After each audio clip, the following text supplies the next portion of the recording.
ao Senhor.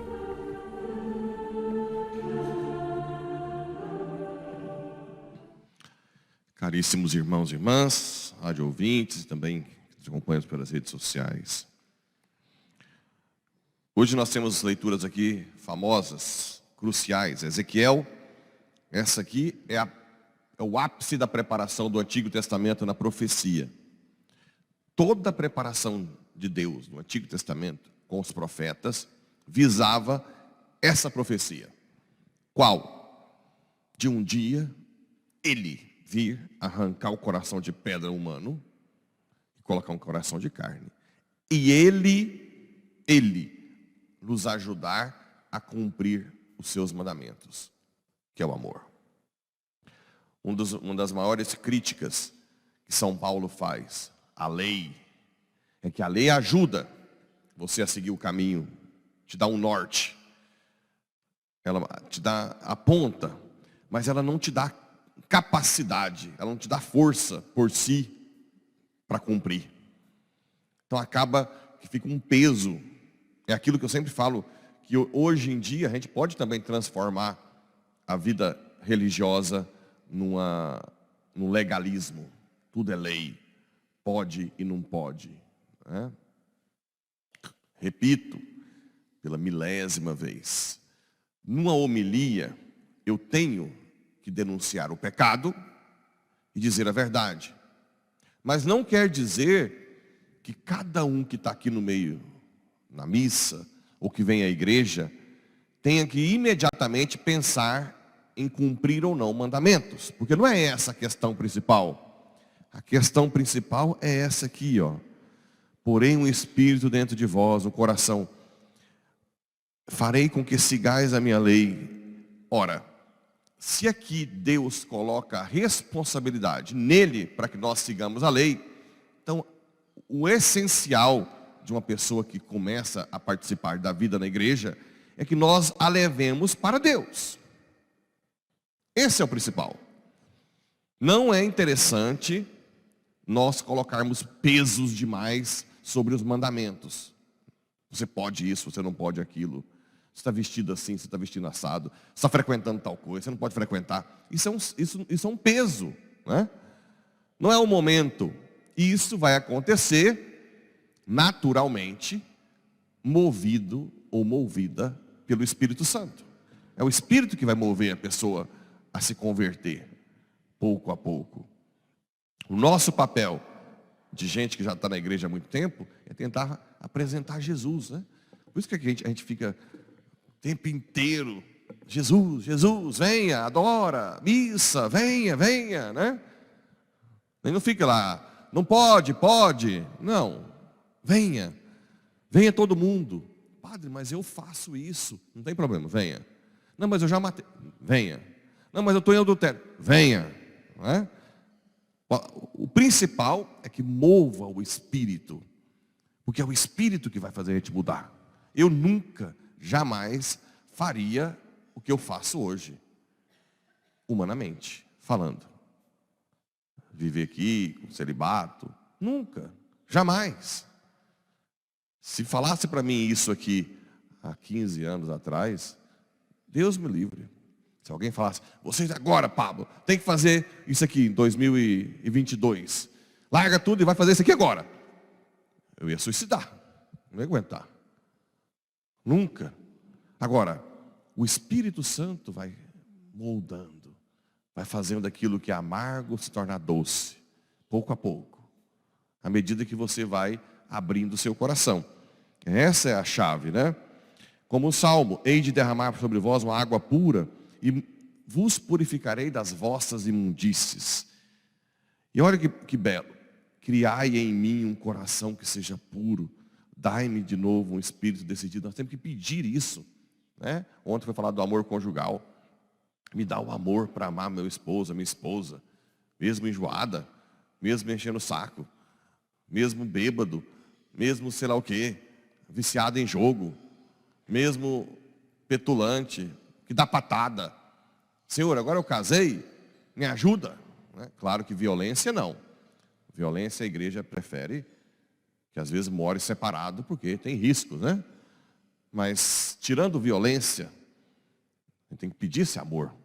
Não, a gente não consegue conviver bem. Vira um casamento frio, ou então só de rotina.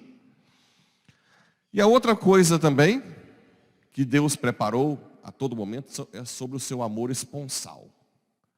Desde o início, quando Adão e Eva são imagem e semelhança com a Trindade, e o pecado entrou, e ao invés de um se doar ao outro, por isso que a nudez veio, a vergonha da nudez, dizia João Paulo II, né, na teologia do corpo, que o homem, antes do pecado, tinha plena consciência de que seu corpo é para se doar.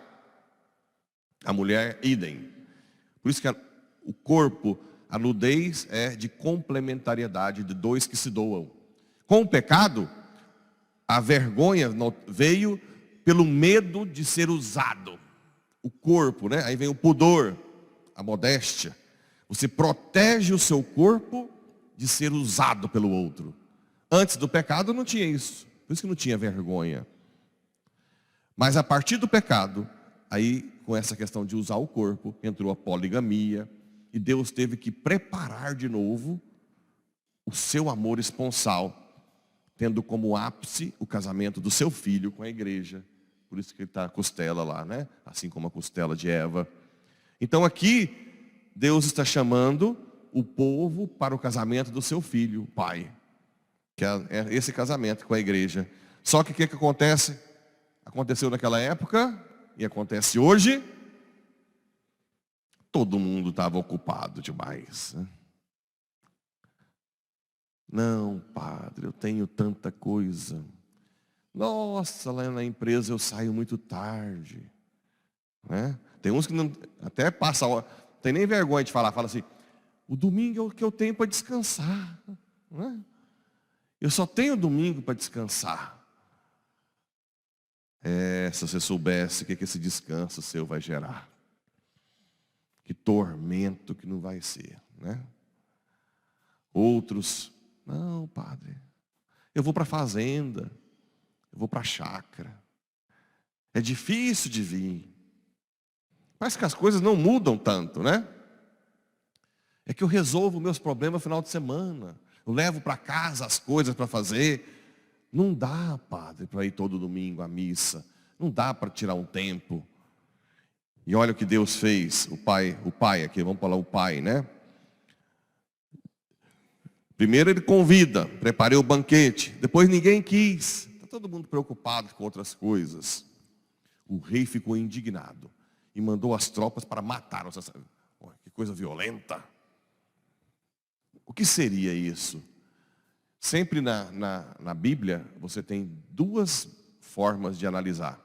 Uma que se chama com continuidade e uma de descontinuidade. Aqui, a linha de continuidade seria a destruição de Jerusalém. No ano 44, mais ou menos depois de Cristo, os romanos acabaram com Jerusalém. A linha de descontinuidade seria o inferno. Porque o inferno é um tormento eterno daqueles que não quiseram optar por amar a Deus, por priorizar Deus. Priorizar Deus, né? Tem um cantor famoso aí que se chama Frei Gilson, que ele tem não sei qual das canções dele, que ele diz, se Jesus não ocupar o primeiro lugar, ele não ocupa lugar nenhum.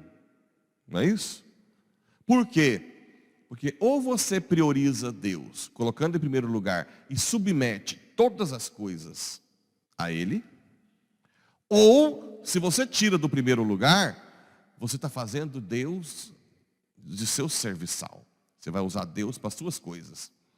Ele não deixa de ser Deus, né? Então você tem que priorizar as coisas de Deus. Missa, adoração, terço. A festa do casamento está pronta, mas os convidados não foram dignos.